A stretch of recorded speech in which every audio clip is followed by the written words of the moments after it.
अस्सलाम वालेकुम नाज़रीन, प्रोग्राम बिहाइंड द न्यूज़ सां गॾु मां जो मेज़बान मेराज हबीब। पाकिस्तान तहरीक इंसाफ़ ख़िलाफ़ हलंदड़ फॉरेन फंडिंग केस जो गुज़िरियल 6 सालनि खां नतीजो न अचण ख़िलाफ़ मुख़ालिफ़ धुर जे इतिहाद पीडीएम पारां अॼु इलेक्शन कमीशन जे ऑफिस आॾो एहतिजाज कयो वियो, जंहिंमें पीडीएम जी क़यादत पारां शिरकत कई वई। मौलाना फज़लुर रहमान ऐं मरियम नवाज़ समेत पीडीएम जा मरकज़ी अॻुवान शरीक थिया, जिन जो हिकु मुतालबो त इलेक्शन कमीशन हिन केस जो फ़ैसिलो ॿुधाए। पीटीआई ख़िलाफ़ फॉरेन फंडिंग केस बाबति मौलाना फज़लुर रहमान कुझु सालनि खां ज़िक्र कंदो अचे थो। मौलाना फज़लुर रहमान पारां गुज़िरियल साल आज़ादी मार्च में भी उन ॻाल्हि ते ज़ोर ॾिनो हो त पीटीआई ख़िलाफ़ फॉरेन फंडिंग केस जो फ़ैसिलो ॿुधायो वञे। पाकिस्तान तहरीक इंसाफ़ ख़िलाफ़ फॉरेन फंडिंग केस 2014 खां हले पियो। 2014 में पीटीआई जे बानी मेंबर अकबर एस बाबर पारां पीटीआई ख़िलाफ़ इलेक्शन कमीशन में दरख़्वास्त दाख़िल कराई वई हुई। दरख़्वास्त में ॼाणायो वियो त पाकिस्तान तहरीक इंसाफ़ खे 2007 खां 2012 ताईं गैर मुल्की फंडिंग थी आहे, जंहिंजा तफ़सील इलेक्शन कमीशन खां लिकाया विया आहिनि। 14 नवंबर 2014 ते दाख़िल कयल दरख़्वास्त में इलेक्शन कमीशन पारां ॿुधणी लाइ मंज़ूर पिणु करे वरिती हुई। ही मामलो अदालतुनि में बि हलंदो रहियो आहे। मार्च 2018 में इलेक्शन कमीशन पारां हिन मामले ते कमेटी जोड़ी वई, जंहिंमें उन वक़्तु इहो ॼाणायो वियो त पाकिस्तान तहरीक इंसाफ़ फंडनि बाबति जवाब ॾियण में नाकाम रही आहे। स्टेट बैंक खे इहो हुकुम ॾिनो वियो त पाकिस्तान तहरीक इंसाफ़ जे 2009 खां 2013 ताईं जे अकाउंटनि जा तफ़सील फ़राहम कया वञनि, जंहिं बाद स्टेट बैंक इलेक्शन कमीशन खे 23 बैंक अकाउंटनि जा तफ़सील फ़राहम कया, जॾहिं त पीटीआई पारां उन अरसे दौरान सिर्फ़ 8 बैंक अकाउंटनि जा तफ़सील फ़राहम कया विया हुआ। 6 सालनि दौरान इलेक्शन कमीशन ऐं पीटीआई पारां को बि जवाब पीटीआई पारां इलेक्शन कमीशन में न ॾिनो वियो। उन खां अलावा 8 भेरा इस्लामाबाद हाईकोर्ट सां केस रोकाइण लाइ बि राब्तो कयो वियो। इलेक्शन कमीशन जे जोड़ियल स्क्रूटनी कमेटी जा केतिरा ई इजलास थिया, पर पीटीआई पारां उन में बि को बि जवाब न ॾिनो वियो। जॾहिं पीडीएम पारां फॉरेन फंडिंग केस जो फ़ैसिलो न अचण ख़िलाफ़ इलेक्शन कमीशन जे ऑफिस आॾो एहतिजाज करण जो फ़ैसिलो कयो वियो, त उन खां पोइ पाकिस्तान तहरीक इंसाफ़ पारां 6 सालनि बाद गुज़िरियल हफ़्ते उन बाबति जवाब जमा करायो आहे, जंहिंमें इहो ॿुधायो वियो आहे त 40,000 डोनर आहिनि जेके पीटीआई खे फंडिंग कंदा आहिनि। उन्हनि जा तफ़सील इलेक्शन कमीशन जी स्क्रूटनी कमेटी खे ॾिना विया आहिनि। उन सां गॾु इहो बि एतिराफ़ कयो वियो आहे त पीटीआई खे अगरि का गैर क़ानूनी फंडिंग थी आहे त उन सां पीटीआई जो को बि तालुक़ न आहे, जॾहिं त पूरी ज़िम्मेवारी एजेंटनि जी आहे। पीडीएम पारां एहतिजाजनि जे शेड्यूल में बि तब्दीलियूं आंदियूं वयूं। इस्तीफ़ाउनि वारो मामिलो बि हिन वक़्त ताईं रुकियल आहे। सेनेट जे चूंडुनि में हिसो वठण ऐं ज़िमनी चूंडुनि में हिसो वठण जो बि पीडीएम पारां फ़ैसिलो कयो वियो आहे, जॾहिं त हिन केस में 6 सालनि खां पोइ अहम अकबराई थी आहे। अॼु इलेक्शन कमीशन पारां इहो बि ॿुधायो वियो आहे त इन केस बाबति हफ़्ते में 3 ॿुधणियूं कयूं वेंदियूं ऐं जेतिरो जल्दी थी सघंदो पीटीआई ख़िलाफ़ फॉरेन फंडिंग केस जो जवाब पिणु ॾिनो वेंदो। हिन वक़्त ताईं मुल्की तारीख़ में का बि अहिड़ी जमात न आहे जिते पाबंदी लॻी हुजे। सिर्फ़ु हिकु जमात ते पाबंदी लॻी आहे, उहा बि 70 जे ॾहाके में उन वक़्तु साम्हूं आई, जॾहिं हिकु जमात ते इहो इल्ज़ाम हो त हुन पारां इंडिया खां फंडिंग वठी बांग्लादेश ख़िलाफ़ हलंदड़ तहरीक में इंडिया जी मदद कई आहे। हुन वक़्तु इहो केस साम्हूं आहे, जॾहिं हिन वक़्त ताईं केतिरनि ई जमातुनि ते इहे इल्ज़ाम लॻंदा रहिया आहिनि, पर इलेक्शन कमीशन उन बाबति को वाज़े तौर ते फ़ैसिलो न आहे ॾिनो वियो। उन बाद पाकिस्तान तहरीक इंसाफ़ पारां बि PMLN ऐं पाकिस्तान पीपल्स पार्टी ख़िलाफ़ इलेक्शन कमीशन वञण जो फ़ैसिलो कयो, जंहिंजी बि काल्ह ॿुधणी थी। हिन वक़्तु मुल्की सियासी सूरत हाल जे हवाले सां हिन केस खे अहमियत सां ॾिठो पियो वञे। इहे बि सवाल उथनि था त 6 सालनि खां जवाब जमा न कराईंदड़ पीटीआई आख़िर कहिड़नि सबबनि जे करे अॼु गुज़िरियल हफ़्ते जवाब जमा करायो आहे। जेतो उन खां अलावा अॼु थियल तक़रीरुनि जे हवाले सां बि पाण प्रोग्राम में ॻाल्हाईंदासीं, जंहिंमें मौलाना फज़लुर रहमान पारां इदारनि ते छिती तनक़ीद कई वई आहे। मौलाना फज़लुर रहमान पारां वाज़े तौर ते चयो वियो आहे त इदारा मथां न आहिनि लही आया ऐं जेका बि हिन वक़्तु मुल्क जी हालत आहे उन में इदारा ई मुलविस आहिनि। जंहिं बाद शेख रशीद पारां बि प्रेस कॉन्फ्रेंस कई वई। शेख रशीद पारां वाज़े तौर ते चयो वियो त हिकु पासे पीडीएम जा अॻुवान हिते एहतिजाज कनि पिया त ॿिए पासे पीपी चेयरमैन बिलावल भुट्टो ज़रदारी उमरकोट में काल्ह थींदड़ इलेक्शन जो जश्न मल्हाए रहियो। इन बाबति प्रोग्राम में अॻिते बि ॻाल्हाईंदासीं। सभु खां पहिरियों ॾिसूं था मौलाना फज़लुर रहमान जो छा चवणु हो ऐं उन जे रेस्पॉन्ड में शेख रशीद पारां छा चयो वियो आहे। में इदारा ई मुलविस आहिनि। जंहिं बाद शेख रशीद पारां बि प्रेस कॉन्फ्रेंस कई वई। शेख रशीद पारां वाज़े तौर ते चयो वियो त हिकु पासे पीडीएम जा अॻुवान हिते एहतिजाज कनि पिया त ॿिए पासे पीपी चेयरमैन बिलावल भुट्टो ज़रदारी उमरकोट में काल्ह थींदड़ इलेक्शन जो जश्न मल्हाए रहियो। इन बाबति प्रोग्राम में अॻिते बि ॻाल्हाईंदासीं। सभु खां पहिरियों ॾिसूं था मौलाना फज़लुर रहमान जो छा चवणु हो ऐं उन जे रेस्पॉन्ड में शेख रशीद पारां छा चयो वियो आहे। सॼे मामले ते पाण प्रोग्राम में ॻाल्हाईंदासीं। मूंखे स्टूडियो में जॉइन किया पाकिस्तान तहरीक इंसाफ जी सीनियर अगवान आहिनि MNA आहिनि मोहतरमा नुसरत वाहिद साहिबा। Thank you so much madam join करने के लिए। ॿिए पासे PMLN मां मूंसां गॾु मौजूदु आहिनि सीनियर अगवान आहिनि Raja Khaleeq sahab. Sir thank you so much, वॾी महिरबानी अवां जी बि ज्वाइन करण जे लाइ।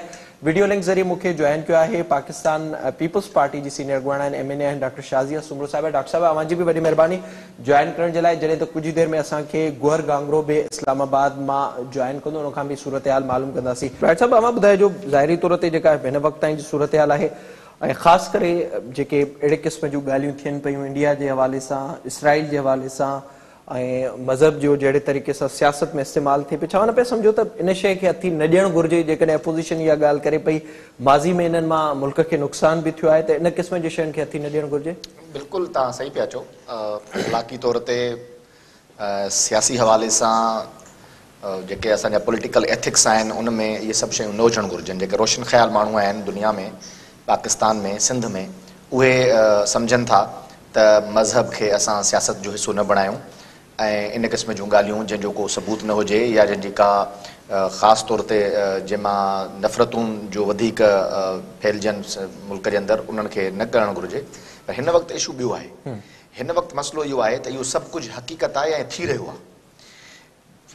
इंडिया मां फंडिंग थिए पई, इसराइल मां फंडिंग आई आहे।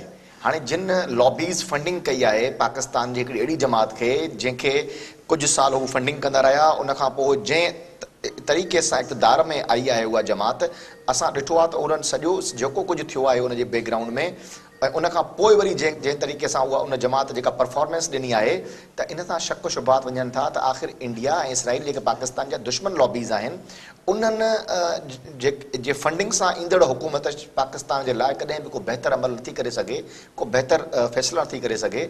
इहो तमामु सीरियस इशू आहे ऐं इन इशूअ खे 6 सालनि ताईं इलेक्शन कमीशन ऑफ पाकिस्तान जे फाइलनि में इहो फॉरेन फंडिंग केस जेको आहे उहो इंसाफ़ जी तलाश में सिसकी रहियो आहे ऐं को बि माण्हू अहिड़ो कोन्हे, को इदारो अहिड़ो कोन्हे जेको हिन ते सवाल उथारे। ऐं हाणे बि ख़बर अथव हीउ जेको बि अपोज़िशन जमातूं प्रेशर कनि पियूं मजबूरी जी हालत में पियूं कनि हुन ते, छो जो इन सॼे अमल खां पोइ बि वरी बि ॻाल्हि जेका आहे इलेक्शन कमीशन ऑफ पाकिस्तान जे फ़ैसिले खां पोइ फेडरल गवर्नमेंट वटि ईंदी, फेडरल गवर्नमेंट खां पोइ वञी कोर्ट में वेंदी। यानी हिकिड़ी टाइम कंज़्यूमिंग ॻाल्हि आहे। इनखे जेसि ताईं को फास्ट ट्रैक ते नथो अचे इहो केस, इन जो फ़ैसिलो एतिरो जल्दी कोन थो थी सघे। ॿिए तरफ़ पाकिस्तान तहरीक इंसाफ़ हर दफ़े जॾहिं बि इन केस जो फ़ैसिलो अचे तो वो कोर्ट में वनी करे स्टे पे आणियो। ठीक है नुसरत साहब, आप बताइएगा, ज़ाहिरी तौर पर ये मामला गुज़िश्ता कितने ही अरसे से PTI के खिलाफ चल रहा है और पिछले हफ्ते ही PTI ने इसका जवाब दिया है। क्या राय होगी आपकी कि क्यों इसको डिले किया गया इतना और PTI की तरफ से बार बार ये दरख्वास्तें की गई आपके इस मामले को यहीं पर ही छोड़ा जाए फिलहाल? बिस्मिल्लाहिर्रहमानिर्रहीम, बहुत शुक्रिया मिराज अपने प्रोग्राम में इनवाइट करने का। देखें, जो इस वक्त इम्पॉर्टेंट चीज़ है वो ये कि क्या ये किसी फॉल्टी तरीके से फंड आया है या रेगुलर उससे आया है, क्योंकि दुनिया की तमाम पार्टीज़, सिर्फ पाकिस्तान की नहीं, दुनिया की तमाम पार्टीज़ फंड पे चलती हैं। और यहाँ पे जो बहुत ज़्यादा इम्पॉर्टेंट बात है जिसका बार बार प्राइम मिनिस्टर ने एतराफ़ किया है कि सिर्फ पाकिस्तानियों से फंड लिया गया। आपको पता है 40,000 नाम दिए गए, 40,000 नाम दिए गए हैं कोर्ट को कि ये लोग हैं जो हमें फंडिंग करते रहे। उसमें अगर कोई ये कह रहा है कि जी खुदा ना खास्ता यहूदी लॉबी या इंडियन लॉबी, तो ये इम्पॉसिबल है। एक ऐसा आदमी जिसकी जिंदगी गुजर गई सिर्फ पेट्रियोटिज्म के ऊपर, वो कभी इस तरह का फंड नहीं लेगा। ये और बात है कि अगर किसी ने बेईमानी से कर दिया हो, उसमें डाल दिया हो या कुछ कर दिया हो, तो उसका भी पता चल जाएगा। ऐसी बात नहीं है। इस पर मजीद बात करेंगे। डॉक्टर साहब, अवा बुधाए जो जेका हिन वक्त ताईं जी सूरत हाल असांखे नज़र अचे पई, ज़ाहिरी तौर ते पाकिस्तान पीपल्स पार्टी ते सवाल उथारे पई हुकूमत, त हुन ओतिरो एतमाद न पिया कनि शायद PDM ते। बिलावल साहब अॼु बि शरीक न हुआ, स्टीयरिंग कमेटी जे इजलास में बिलावल साहब शिरकत न कई। अवां छा चवंदा इन ते, छो बिलावल साहब शिरकत न पिया कनि PDM जे इजलास में अॼुकल्ह? Thank you in important topic ते ॻाल्हाइण जो मौक़ो मिलियो। ॾिसो त जेके मदीने जी रियासत जा दावेदार हुया, सादिक अमीन, जिन्हनि खे लक़ब ॾिनो सुप्रीम कोर्ट, हाणे जॾहिं 7 सालनि खां जिन्हनि फॉरेन फंडिंग केस ते स्टे वरितो, त हाणे हो छो घबराइनि था पिया? इन शइ जो त जवाबु पाण अॻिते वधी करे ॾियनि ऐं 7 सालनि खां स्टे ऑर्डर छो वरितो इन शइ जो ॿुधाइनि ऐं जेकॾहिं हिननि खे यकीन आहे हे एतिरा सचा आहिनि त इहो ॿुधाए सघनि था त कंटेनर ते बीह करे हुंडी खे हिननि छो सपोर्ट कयो हुयो त हुंडी खां पैसा मोकिलियो बैंक अकाउंट जे ज़रिए न मोकिलियो। जेकॾहिं हिननि जा 23 अकाउंट जेके आहिनि उहे बिल्कुलु क्लियर आहिनि ऐं उन्हनि में कोई अहिड़ी प्रॉब्लम न आहे त उन जो जवाबु ॾियनि। ॿियनि खां त मनी ट्रेल वठण जे लाइ तयारु आहिनि ऐं तव्हां ॾिसो त अपोज़िशन में कंहिं माण्हू खे हिननि छॾियो आहे जेको साम्हूं हुजे विदाउट एनी केस, कोई एविडेंस न आहे, रेफरेंसिस दाख़िल करे उन्हनि खे कस्टडी में वरितो वञे थो। तव्हां हिन वक़्तु ताईं ॾिसो शेख खुर्शीद अहमद शाह साहब हिन वक़्तु ताईं विदाउट एनी रेफरेंस अरेस्टेड आहिनि। तव्हां इन खां अलावा बि ॾिसो केतिरा माण्हू आहिनि अपोज़िशन जा जिन जे मथां केस हलनि था त सादिक अमीन अचनि साम्हूं ऐं अची करे पंहिंजे केस खे डिफेंड करनि ऐं क्लियर करनि, माण्हुनि खे अवाम खे ॿुधाइनि त हे सादिक अमीन आहिनि, मदीना रियासत जा दावेदार आहिनि ऐं वाकई में सच ॻाल्हाइनि था पिया। ऐं उन खां अलावा जेकॾहिं हिननि में कोई अहिड़ी प्रॉब्लम न आहे त क्लियर करनि पाण खे। ऐं जाती ॻाल्हि आहे जनाब बिलावल भुट्टो ज़रदारी साहब जी, त हुननि जूं कल्ह तव्हां ॾिठो हूंदो त सखर में इनॉग्रेशन हुई ऐं लेबर कॉलोनी जी हुननि इनॉग्रेशन कई ऐं इन खां अलावा सिविल हॉस्पिटल में चाइल्ड लाइफ जो यूनिट खुलियो आहे उन जी इनॉग्रेशन कई। त हुननि जी पर्सनल कमिटमेंट्स इलाही आहिनि। जिते जिते पर्सनल कमिटमेंट्स हुजो त उहो PDM वारनि खे अॻु में खां ई इंफॉर्म आहे PDM प्लेटफॉर्म ते। इहो न आहे त असांजी कोई क़यादत उते न हुई, असां तक़रीबन पूरी क़यादत हिते हुई ऐं असां उन्हनि खे उते सपोर्ट कयो आहे, उते पहुता आहियूं, एहतजाज जो हिसो रहिया आहियूं। ऐं उन खां अलावा ॻाल्हि जेकॾहिं इन्हनि जी कजे त पोइ हे छो एतिरो पोइ थिए त तव्हां हाणे सुभाणे ॾिसंदव जॾहिं हिननि जा सॼा कूड़ा वज़ीर ऐं मशीर अची करे प्रेस कॉन्फ्रेंस कंदा त उन में तव्हांखे ख़बर पइजी वेंदी त केरु सच ॻाल्हाए थो केरु कूड़ ॻाल्हाए थो। तव्हां हिन वक़्तु ताईं उन्हनि जी परफॉर्मेंस सिर्फ़ु प्रेस कॉन्फ्रेंसिस में ई ॿुधी आहे, तॾहिं तव्हांखे हिन वक़्तु ताईं 1 करोड़ नौकिरी या 50 लख घर नज़र न आया हूंदा। पर पाकिस्तान पीपल्स पार्टी जो मंशूर रहियो आहे रोटी कपिड़ा और मकान। न पर अदी इनमें सवाल इहो पियो थिए जीअं तव्हां पाकिस्तान पीपल्स पार्टी जो ज़िक्र कयो पिया, अगरि असेंबली जाली आहिनि, इलेक्शन कमीशन जाली आहे या ही सिस्टम जी तब्दीली लाइ PDM निकिती आहे, वरी बि हिसो हुनजो ई थियणो आहे। हिकु पासे हू वेचारा उन ई इलेक्शन कमीशन ॿाहिरां एहतजाज थिए पियो, PDM जी क़यादत एहतजाज करे पई, ॿिए पासे उन ई इलेक्शन कमीशन जे फैसले ते अवा पिया उमरकोट में अॼु जलसा कयो ऐं जशन मल्हायो, त ज़ाहिरी तौर ते इन ते सवाल त उथंदा न त शयूं साॻियूं ई आहिनि। अगरि जिते अवां कामयाब नथा थियो उते धांधली आहे, जिते कामयाब थियो था उते जशन थियनि था। न ॾिसो त ॻाल्हि इहा न आहे, जेकॾहिं election commission fair and free and transparent election कराए थो पियो त उनखे असां छो न सपोर्ट कंदासीं। पर जंहिं जाइ ते तव्हां पाण ॾिठो हूंदो 2018 में जेको हिकदमि सां मॉनिटरिंग सिस्टम फ्रीज़ थी वञणु ऐं बॉक्सिस जेके आहिनि बैलेट बॉक्स गायब थी वञणु ऐं उन खां पोइ माण्हुनि खे निंड मां उथारे करे इहो ॿुधायो वञे त तव्हां खटी विया आहियो स्पेशली कराची जे MNAs खे, त उन मां छा साबित थिए थो। ऐं इलेक्शन कमीशन मतलब कल अरबाब साहब खटिया त वरी असां साॻी ॻाल्हि ॿुधो आहे। न इलेक्शन कमीशन जी न, इलेक्शन कमीशन खां असां इहो पुछूं पिया त 7 सालनि खां इन हिकिड़े केस ते स्टे ऑर्डर छो ॾिनो वियो, छो न इन केस खे फॉलो कयो वियो, छो न इन केस जो फ़ैसिलो आंदो वियो। जेकॾहिं तव्हां ॾिसो त हिन जो जेकॾहिं हिकिड़ो बि केस साबित थिए थो त पूरी पार्टी कहिड़ी जाइ ते बीठल हूंदी। ऐं मां वरी दोहराईंदमि इन ॻाल्हि खे त जेकॾहिं सादिक अमीन आहिनि त इहे बौखलायल छो आहिनि, अचनि पंहिंजे केस खे प्रेज़ेंट करनि। ठीकु आहे, इन ते पाण वधीक ॻाल्हायूं था। ज़ाहिरी तौर ते PTI पारां डिले कयो वियो आहे हिन केस खे ऐं हिन वक़्तु जेको मामिलो आहे उहो इलेक्शन कमीशन पारां वाज़ तौर ते चयो आहे त हाणे इन केस जूं हफ़्ते में 3 ॿुधणियूं थींदियूं ऐं जेतिरो जल्दी थी सघंदो इन्हनि जा फ़ैसिला ईंदा। हाणे मामिलो सिर्फ़ु PTI ताईं महदूद न आहे रहियो। PTI पारां PTI इलेक्शन कमीशन में PMLN ऐं पीपल्स पार्टी ख़िलाफ़ बि वई आहे, त हुननि जा जेके तफ़सील आहिनि उहे बि साम्हूं आंदा वञनि। इन ते पाण प्रोग्राम में वधीक ॻाल्हाईंदा, वक़्तु ब्रेक जो असां सां गॾु रहिजो।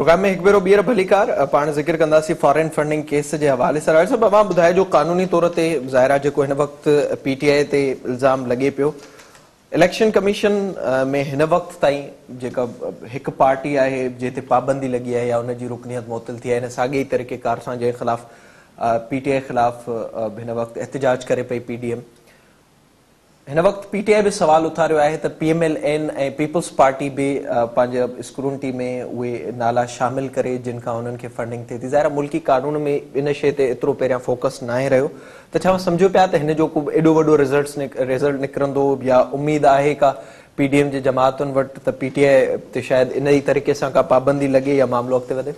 सभ खां पहिरीं त मां मेराज तव्हांखे ॿुधाईंदो हलां त असां जेके क्रिमिनल लीगल सिस्टम हूंदो आहे उन में जॾहिं तव्हां कंहिं बि अक्यूज़ खे एग्ज़ामाइन कंदा आहियो त हू पंहिंजे एग्ज़ामिनेशन इन चीफ में जॾहिं हुन वटि का बि सम्झंदो आहे त हाणे मुंहिंजो केस वीक आहे त हू कंप्लेनेंट जे ते ई सवाल उथारणु शुरू कंदो आहे। बिल्कुलु अहिड़े ई अंदाज़ में जॾहिं हुननि ॾिठो त हाणे असां फॉरेन फंडिंग केस में वीक आहियूं, हिननि को जवाबु कोन्हे, हिननि जे कंहिं बि लीडर वटि, हिननि जे कंहिं वकील वटि, हिननि जे कंहिं माण्हू वटि फॉरेन फंडिंग केस में जे लाइ को बि जवाबु न हुनजो सभ खां वॾो सबूत इहो आहे त 6 साल गुज़री विया आहिनि ऐं इलेक्शन कमीशन ऑफ पाकिस्तान उन ते को बि फ़ैसिलो कोन पई करे।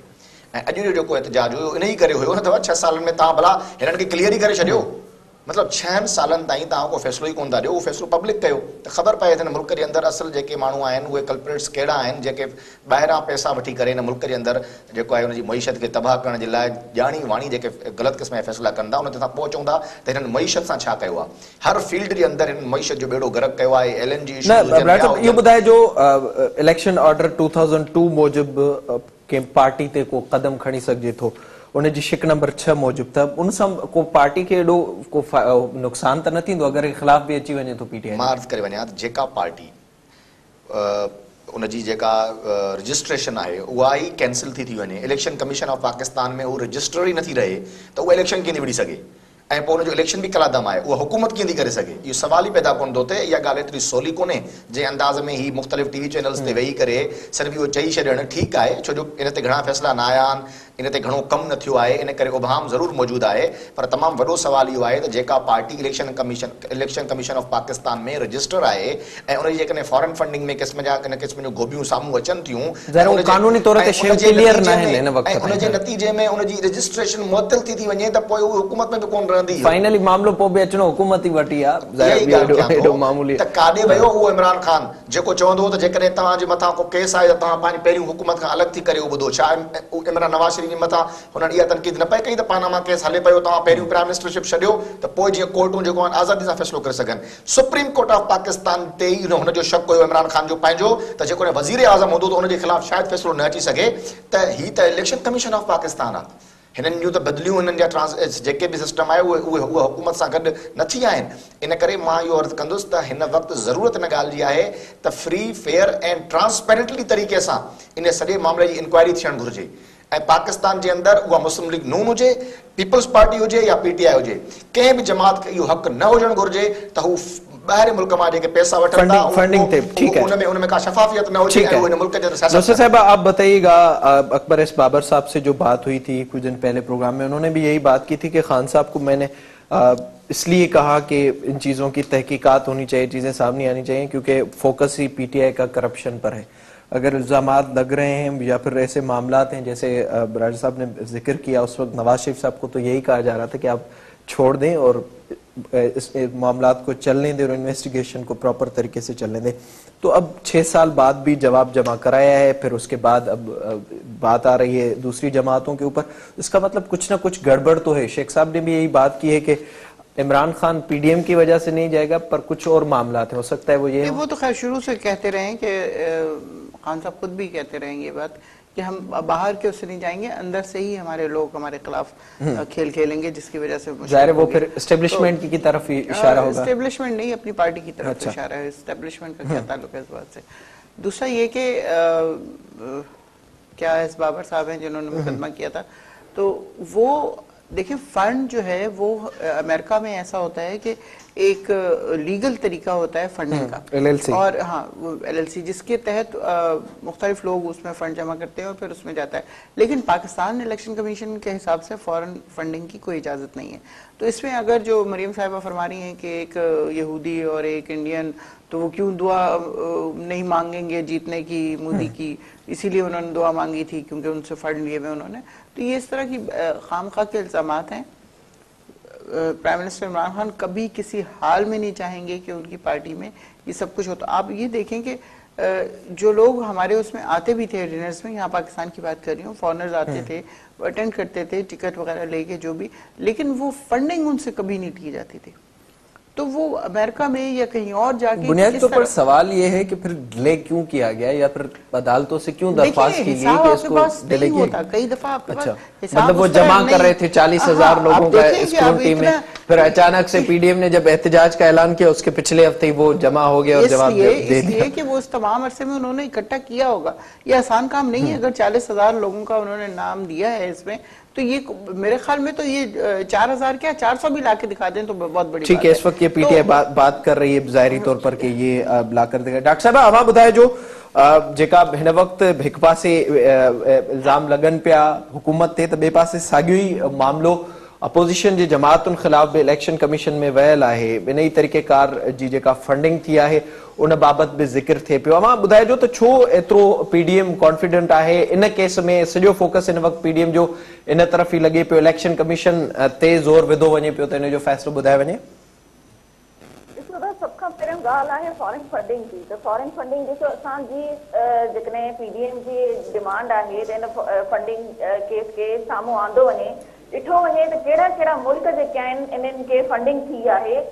छा उहे पाकिस्तान जी नेशनल सिक्योरिटी ते ॻाल्हि नथी अचे? जेकॾहिं पाकिस्तान जी नेशनल सिक्योरिटी कॉम्प्रोमाइज़ थिए थी पई उन ते, त पोइ त इन पार्टी खे इलेक्शन कमीशन पाण ई डिसमिस करे ऐं इनखे हुकूमत करण जो बि हक़ न आहे जेका नेशनल सिक्योरिटी ते कॉम्प्रोमाइज़ करे ऐं उन्हनि मुल्कनि खां फंडिंग वरिती आहे जेके मुल्क जा दुश्मन मुल्क आहिनि। त उन शइ ते कीअं कोई कॉम्प्रोमाइज़ करे सघे थो? तव्हां ॾिसो, जॾहिं पहिरियों नेशनल सिक्योरिटी ब्रीफिंग थी हुई त उन में प्राइम मिनिस्टर जो न वेहण इन शइ खे साबित करे थो त पाकिस्तान जे प्राइम मिनिस्टर खे पाकिस्तान जी नेशनल सिक्योरिटी सां कोई भी लगाव न आहे। हुनखे इन शइ जी परवाह न आहे त पाकिस्तान जी सिक्योरिटी केतिरो रिस्क ते आहे ऐं पाकिस्तान आइसोलेट थी वियो आहे।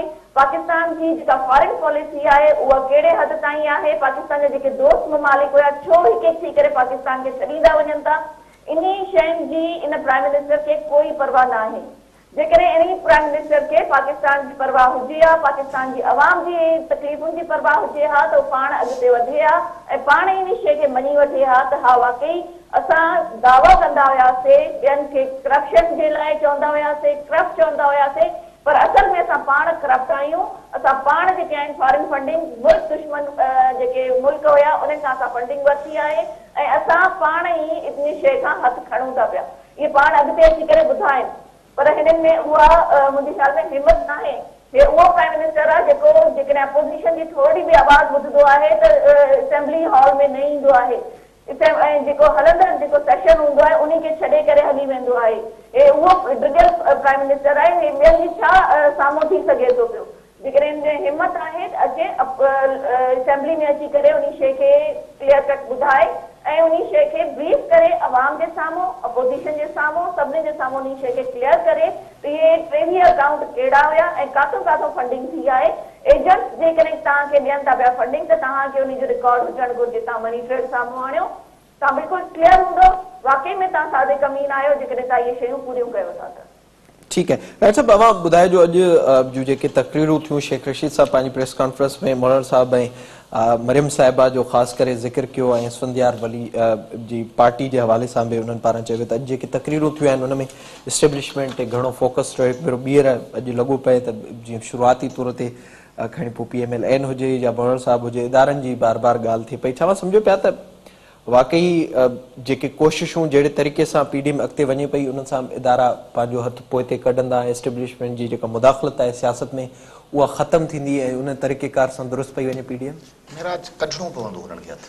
उन खां अलावा पाकिस्तान न हली सघंदो जेकॾहिं कंहिं बि इदारे खे हिन मुल्क सां मुहबत आहे, हिन मुल्क खे हू हलाइणु चाहिनि था, हिन मुल्क खे हू तरक़ी याफ़्ता मुल्क ॾिसणु चाहिनि था, त पोइ हिन मुल्क खे आइन जे मुताबिक़ हलाइणु ॾिनो वेंदो। छो जो तरक़ीअ जो राज़ कंहिं बि मुल्क जो दुनिया में उहो आहे त हू मुल्क पंहिंजे आइन जे हुदूद जे अंदरि रही करे कमु करे ऐं सभई इदारा पंहिंजूं पंहिंजूं आइनी ज़िमेदारियूं पूरियूं कनि। इन करे इदारनि खे असां इन करे ई फोकस कयूं था। एस्टेब्लिशमेंट जी ॻाल्हि इन करे बार बार अचे थी त हिन सिस्टम जो मसइलो ई इहो रहियो आहे। हिन वक़्तु छा सबबु आहे भला इमरान ख़ान जे ख़िलाफ़ कंहिं बि क़िस्म जी का ॻाल्हि ॿोल न पई हले? तव्हांखे ख़बर आहे त LNG इशूज़ ते इमरान ख़ान केतिरा वॾा ब्लंडर्स हिन जी हुकूमत कया आहिनि, जंहिंसां पाकिस्तान खे अरबें रुपए जो डेली नुक़सानु पियो थिए। तव्हांखे ख़बर आहे त हाणे जेको ब्रॉडशीट जो फ़ैसिलो आयो आहे, कंहिं हिननि खे चयो त एॾी वॾी ख़तीर रक़म जेका आहे उहा लंडन हाई कमीशन, जेको पाकिस्तान जो हाई कमीशन लंडन में, उनजे अकाउंट में एतिरा पैसा, कंहिं हाई कमीशन जे अकाउंट में एतिरा पैसा हूंदा आहिनि? जॾहिं तव्हांजो ख़बर आहे तव्हांखे त फ़ैसिलो अचण वारो आहे, एवॉर्ड पास थियल आहे, कंहिं वक़्तु बि फ़ैसिलो अची सघे थो, तव्हांखे त पंहिंजा पैसा कढाए छॾणु घुरिजनि हा। हिकिड़ी कंपनी आहे, प्राइवेट कंपनी आहे, उनखे अहिड़ा क़िस्म जा केस दुनिया में हलंदा रहंदा आहिनि, उन्हनि खे तरीक़े सां पेमेंट बि थी सघे पई। इवन फ़ैसिलो अचणु इन्हनि सभिनी शयुनि जे पुठियां सिर्फ़ु इमरान ख़ान आहे, ॿियो केरु आहे? जेके मां असां चवंदा त इमरान ख़ान खे अॻियां रखी करे इमरान ख़ान खे कीअं हंधो आहे? सही सिधी ॻाल्हि आहे न, उहे माण्हू आहिनि जिन टेलीविज़न ते चयो त हीउ तब्दीली जो साल आहे, जिन अॻु में ऐलान कयो त हीउ तब्दीली जो साल आहे, जिन अॻु में अची चयो त असां हिकिड़े पेज ते आहियूं, जिन हिनखे सपोर्ट कई, जिन सेनेट इंतिख़ाबात में सपोर्ट इमरान ख़ान जो त ॾोह न आहे न, जिन असांजे पोलिंग एजेंट्स खे विहारे छॾियो। 6 बजे खां पोइ असां ख़ुदि इलेक्शन्स कंटेस्ट कयूं आहिनि। असांखे ख़बर न आहे त शाम जो 6 बजे खां पोइ जेके पोलिंग स्टेशन्स हुयूं पूरे पाकिस्तान जूं, ईअं सिर्फ़ु मुंहिंजे हल्के में या मुंहिंजे वालिद साहब जे हल्के में या असांजे मुस्लिम लीग नून जे हल्के में, पूरे पाकिस्तान जे हल्के में जेतिरियूं बि पोलिंग स्टेशन्स हुयूं इहे यरगमाल हुयूं 6 बजे खां पोइ। इवन असांजे पोलिंग एजेंट्स खे इजाज़त न हुई तव्हां निकिरी सघो जेसि ताईं वञी हमरा पंहिंजी पूरी कार्रवाई न कनि। इन करे ही ॾिसो हाणे इहा ॻाल्हि सम्झी छॾणु घुरिजे त जेकॾहिं हिन मुल्क जो तव्हां भलो चाहियो था, तव्हां चाहियो था त हिन मुल्क जूं इकाइयूं, हिन मुल्क जा सूबा, हिन मुल्क जे सूबनि में रहंदड़ माण्हू सभु हिन मुल्क जे भला ऐं बहबूद लाइ कमु कनि, त पोइ तव्हांखे पंहिंजी इहा 70 साल पुराणी रविश ख़तमु करणी पवंदी। तव्हांखे पाकिस्तान जे अवाम जा जेके नुमाइंदा इदारा आहिनि, यानी पार्लियामान आहे, उनजे अॻियां सिरनुगू थियणो पवंदो, बंदूक खे सियासत जे ताबे अचणो पवंदो।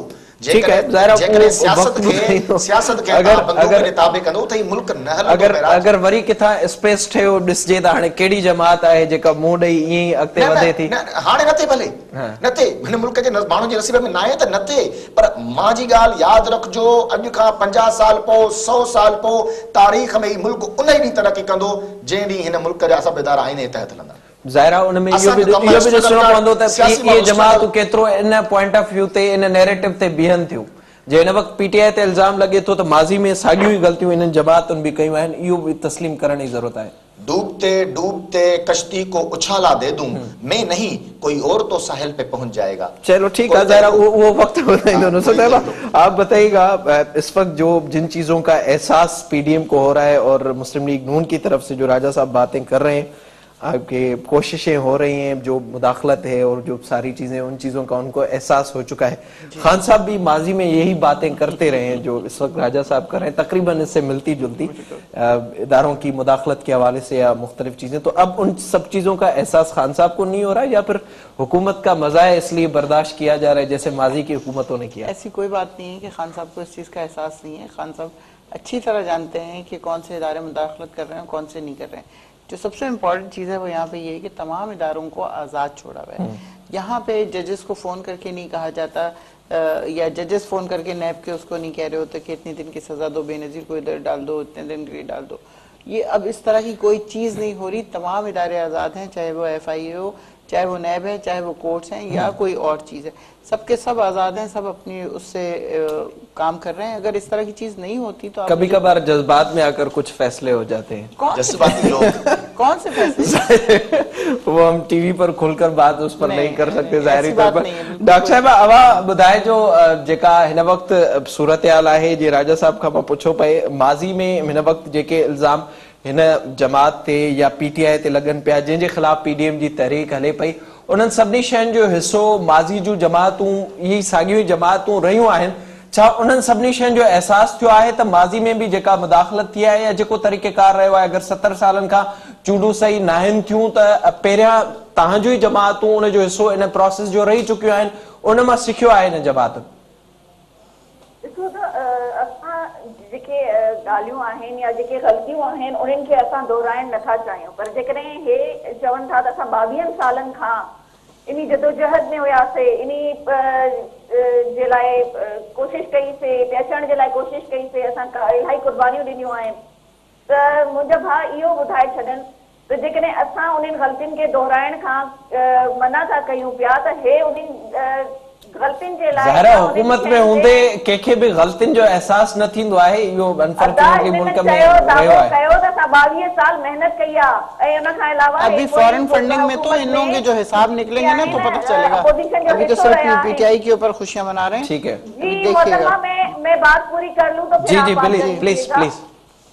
त उनमें जेकॾहिं हिननि जूं 22 सालनि जी महिनत हिननि खे उन जाइ ते हाणे बीहारे थी जंहिंजे लाइ अपोज़िशन में वेही करे या इलेक्शन कैंपेन में वेही करे ॿियनि जे मथां तनक़ीद कंदा हुया त हे सादिक ऐं अमीन आहिनि, मदीना रियासत जा दावेदार आहिनि, त हे उन्हनि खे उहे शयूं न करणु घुरिजनि, उहे ग़लतियूं न दोहराइणु घुरिजनि। ऐं जेके हाणे असांजी मैडम साहिबा ॻाल्हि कई इदारनि जी आज़ादी जी, त हिन वक़्त ताईं मूंखे को हिकिड़ो इदारो ॿुधाए छॾनि जेका आज़ाद हुजे, इवन के मीडिया ताईं हे पाण हलाईंदा आहिनि ऐं उहो प्राइम मिनिस्टर मीडिया तो तंग है, ज़ाहिर है, उसको मिल जो नहीं रहा बेचारे। प्राइम मिनिस्टर जेको आहे उनखे हर शइ ते टीवी खां थी ख़बर पए, उनखे केॾी इदारो कीअं थो कमु करे पियो, के अलाए कंहिंजे समाज जूं ॻाल्हियूं थियूं करनि पियूं। त मां पहिरियों बि इहो ई चवंदी हुयमि त जे प्राइम मिनिस्टर पंहिंजे उथण वेहण जी ऐं पंहिंजे प्राइम मिनिस्टर थियण जी डॉलर जी क़ीमत वठी वञण जी ख़बर जेका आहे टीवी तां पए ऐं मीडिया खे कंट्रोल करे वेठो हुजे, एॾे प्राइम मिनिस्टर खे त जेकॾहिं थोरो बि अहसासु हुजे पाण ई रिज़ाइन करे वञे, न त अहिड़े प्राइम मिनिस्टर असांखे आचार त न आहे जेको कुझु करण जे लाइ न हुजे ऐं उनखे विहारे वेठा हुजूं कुर्सीअ ते। पर मां इहो ई चवंदमि तव्हांजे प्रोग्राम जी तवज़ुन सां त महिरबानी करे पंहिंजी जेकॾहिं तव्हांजी कोई इज़त न आहे त इन कुर्सीअ जी इन मुल्क जी ख़्यालु कयो। तव्हां जेतिरी बदनामी हिन वक़्त ताईं 2.5 सालनि में पाकिस्तान खे ॾेई चुका आहियो, इन खां वधीक बदनाम न कयो। ठीक है राजा साहब, मैं आपसे जरूर इसका जवाब दूंगा। ज़ाहिर है गुफ्तगू हो रही थी सियासत में मुदाखलत के हवाले से। राजा साहब, हिन वक्त जंहिं तरफ़ मामला वञनि पिया या जेके मुलाक़ातुनि जा सिलसिला असां ॾिठासीं, शायद खाकान अब्बासी जे हवाले सां इहा ख़बर हली पए त ख़ान साहब न पियो चाहे त हुनजो नालो निकिरे ऐं पोइ असां ॾिठोसीं हू पहुतो अमेरिका ऐं लंडन में पहुतो। हालांकि इहे ख़बरूं साम्हूं आयूं त मुलाक़ात शायदि नवाज़ शरीफ़ साहब सां न आहे थी। पोइ दुरानी साहब सां मुलाक़ात कराइण हुकूमत न पई चाहे त शहबाज शरीफ़ सां मुलाक़ात करे, पर उहा बि थी ऐं उहो मामिलो बि हिन वक़्त ताईं हलंदड़ आहे। त इहे सभु शयूं जितां थियनि पियूं, हुकूमत नथी चाहे पोइ बि थियनि थियूं, त इन जो मतिलबु त किथां न किथां मौक़े जी तलाश में त पीडीएम जी क़यादत बि हिन वक़्त ताईं आहे न, त किथां अगरि स्पेस निकितो त मामला उन ई तरीक़े सां असां ॾिसंदासीं। ॾिसो, पीडीएम त सही सिधी ॻाल्हि करे थी न, उन्हनि त हिकिड़ो चार्टर ऑफ डिमांड ॾेई छॾियो आहे ऐं उन्हनि वटि कंहिं बि क़िस्म जो जेकॾहिं तव्हां चओ था त को रस्तो निकितो त असां रस्तो ई त कढणु चाहियूं था। उहो रस्तो छा आहे? रस्तो इहो आहे त हिन मुल्क जे अवाम खे ई मुल्क हलाइण ॾिनो वञे ऐं वोट जी इज़त थिए। जेको वोट तरीक़ेकार उहो ई हूंदो जंहिं ते पीटीआई ते तनक़ीद थिए पई या जेका मौलाना खे पोएं साल आसरा मिलिया। न न न ॾिसो न, पीटीआई त सॼी उमिरि इहा सियासत कई त फ़ौज जो को किरदारु न हुजे, इदारनि जो को किरदारु न हुजे ऐं उन्हनि जी का बि अमल दख़लदारी न हुजे। असां ॻाल्हि इहा था कयूं त हिन सॼे मामले मां पहिरीं इदारा पंहिंजो पाण खे पासे करे छॾनि ऐं इदारा जेतिरा बि जेके आइनी इदारा आहिनि, जीअं इलेक्शन कमीशन ऑफ पाकिस्तान आहे, उनजे अंदरि रिफॉर्म्स आणे करे उनखे चयो वञे त हिन मुल्क जे अंदरि फ्री एंड फेयर इलेक्शन कराए, जेको बि खटे उहो हुकूमत करे ऐं पाकिस्तान जा ॿिया इदारा जंहिंजो कमु सिक्योरिटी आहे उहो पाकिस्तान जी सिक्योरिटी कनि ऐं उन्हनि खे जेके बि फैसिलिटीज़ खपनि उन में उहे पाकिस्तान जूं सिविलियन हुकूमतूं उन्हनि खे फैसिलिटेट कंदियूं। इन करे इन खां जीअं दुनिया जे ॿियनि मुल्कनि में थिए थो, जीअं अमेरिका में थिए थो, जीअं यूके में थिए थो, जीअं असांजे पाड़े वारे मुल्क इंडिया में थिए थो, अहिड़े तरीक़े सां इवन बांग्लादेश में थिए पियो। असां चाहियूं था त असां वटि मॉडल्स पूरी दुनिया में मौजूदु आहिनि ऐं उन्हनि मॉडल्स खे फॉलो कयो वञे ऐं हिननि इदारनि सां ॾिसो हिन पोज़ीशन छा आहे? हिन पोज़ीशन इहा आहे, जीअं तव्हां पाण ॻाल्हि कई त हीउ मुल्क कंहिं ॿिए हंधा पियो हले ऐं हिन मुल्क में जेको पपेट वज़ीर आज़म विहारियो वियो आहे उहो ॾाढीअ ते हथ फेरे माण्हू जो तव्हांखे मां ॾिसी रहंदुसि छाजे करे थो कीअं थो चवे, छा हुनखे को इख़्तियार आहे? तूं बाबा तूं को कंहिं गलीअ जो तव्हांजो ही तहरीकूं छा करे सघंदियूं न वज़ीर आज़म खे? उहोई ॻाल्हि थो कयां न, जंहिंजे बलबूते ते उहो ॾाढीअ ते हथ रखे थो। असां चाहियूं था हुनजे लाइ तव्हां बि उहो ई रस्तो ॻोल्हियो, असां उन्हनि माण्हुनि सां ॻाल्हायूं था त बाबा तव्हां महिरबानी करे तव्हां अलॻि थी वञो, हिन माण्हू खे छॾियो त असां हिन सां पाण मुक़ाबिलो कयूं ऐं तव्हांजो कमु न आहे इहो तव्हांजो। ठीक है नुसरत साहिबा, आप थोड़ा सा इस पर बताइएगा। जाहिर है इस वक्त जो पीडीएम की तहरीक चल रही है, फिर हम देख रहे हैं कि कभी कहीं से इस्तीफा अचानक से आ जाता है, कभी कोई इत्तेहादी नाराज हो जाता है, तो क्या हुकूमत के लिए कोई खतरे की घंटी नहीं है ये सब चीजें जो इस वक्त चल रही है? इस्तीफा किसने दिया? चंद साहब ने। हाँ, चंद साहब तो किसी उसमें नहीं है, जाहिर है वो हारे हुए थे। बाकी जहाँ तक इत्तेहादियों की बात है तो वो मैंने आपको पहले भी अर्ज किया था कि जो सेनेट के इलेक्शन होते हैं उससे पहले अपना प्रेशर डालने के लिए वो इस किस्म की बातें कर रहे होते हैं। वोट डालने के लिए वो अपने वोट की कीमत पूरी वसूल करते हैं, ये मैं आपको बता दूं। चाहे वो उनके जो तरक्याती प्रोग्राम हैं उसमें उनको फंड दिए जाएंगे, जिस तरह भी जो भी वो उनकी डिमांड्स होती हैं, वो इसलिए वो ज़्यादा प्रेशर डालने के लिए इस तरह की बातें करते हैं। आके 2-4 दफ़ा प्रेस कॉन्फ्रेंस कर देंगे तो जाहिर है गवर्नमेंट फिर परेशान होगी, लेकिन अदरवाइज कोई ऐसी बात नहीं है, कोई कहीं नहीं जा रहा, ये हमेशा से यहीं पे हैं और हमेशा रहेंगे।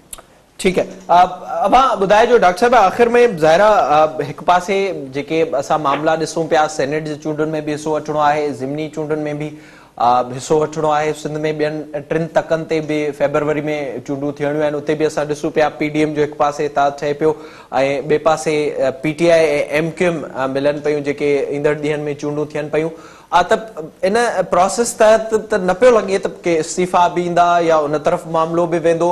छा इन ई तरीक़ेकार सां प्रेशर ॾेई हुकूमत खे घर भेड़ो कयो वेंदो? अगरि इन सां हुकूमत नथी वञे त ईअं ई तरीक़ेकार असां ॾिसंदासीं पीटीआई 5 साल पंहिंजा पूरा कंदी?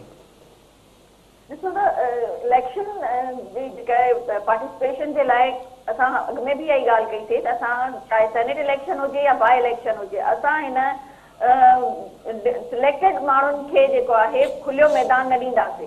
असां पंहिंजो हिननि सां चङी तरह सां मुक़ाबिलो कंदासीं ऐं साबित कंदासीं त हे केसि ताईं सही आहिनि ऐं केसि ताईं ग़लति आहिनि। जेका कल्ह उमरकोट जी इलेक्शन जो फ़ैसिलो आयो आहे उन मां तव्हांखे ख़बर पइजी वई त हिन इलेक्शन जी जेकॾहिं इहो रिज़ल्ट अची सघे थो त तव्हां जेकॾहिं अॻु में 2018 में बि जेकॾहिं जेके इलेक्शन कराया हुआ उहे बि जेकॾहिं इन तरह सां थियनि हा त उन में बि मुंहिंजे ख़्याल में हीअ सिलेक्टेड गवर्नमेंट जो चांस ई न हुयो अचण जो।